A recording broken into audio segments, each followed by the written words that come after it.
শিক্ষা বিভাগত যুগান্তকাৰী পদক্ষেপেৰে বিলুপ্তি কৰা হ'ল মেট্ৰিক আৰু উচ্চতৰ মাধ্যমিক পৰীক্ষা। স্কুলীয়া পাঠ্যক্ৰমত ব্যাপক সংস্কাৰ কৰি কেন্দ্ৰীয় কেবিনেটে অনুমোদন জনালে নতুন শিক্ষা নীতি। পূৰ্বৰ শিক্ষা পদ্ধতিৰ পৰিৱৰ্তে এতিয়া প্ৰথম শ্ৰেণীৰ পৰা পঞ্চম শ্ৰেণীলৈ প্ৰাথমিক শিক্ষা, ষষ্ঠ শ্ৰেণীৰ পৰা অষ্টম শ্ৰেণীলৈ হ'ব বিষয়ভিত্তিক পাঠ্যক্ৰম, আনহাতে নৱম শ্ৰেণীৰ পৰা একাদশ শ্ৰেণীলৈ হ'ব হাইস্কুলীয়া শিক্ষা। বিপৰীতে দ্বাদশৰ পৰা আৰম্ভ হ'ব স্নাতকৰ পাঠ্যক্ৰম। এতিয়াৰে পৰা 4 বছৰীয়া হ'ব স্নাতকৰ পাঠ্যক্ৰম। ইফালে নতুন শিক্ষানীতি অনুসৰি পঞ্চম শ্ৰেণী পৰ্যন্ত মাতৃভাষাত দিয়া হ'ব শিক্ষা। ইফালে এমফিল ডিগ্ৰী বিলুপ্ত কৰা হৈছে।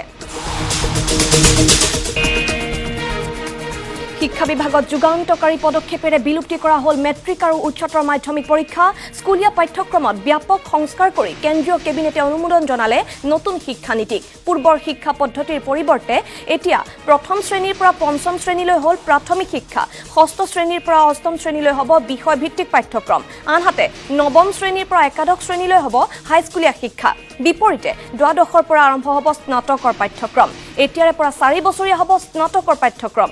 ইফালে নতুন শিক্ষানীতি অনুসৰি পঞ্চম শ্ৰেণী পৰ্যন্ত মাতৃভাষাত দিয়া হ'ব শিক্ষা। ইফালে এমফিল ডিগ্ৰী বিলুপ্ত কৰা হৈছে।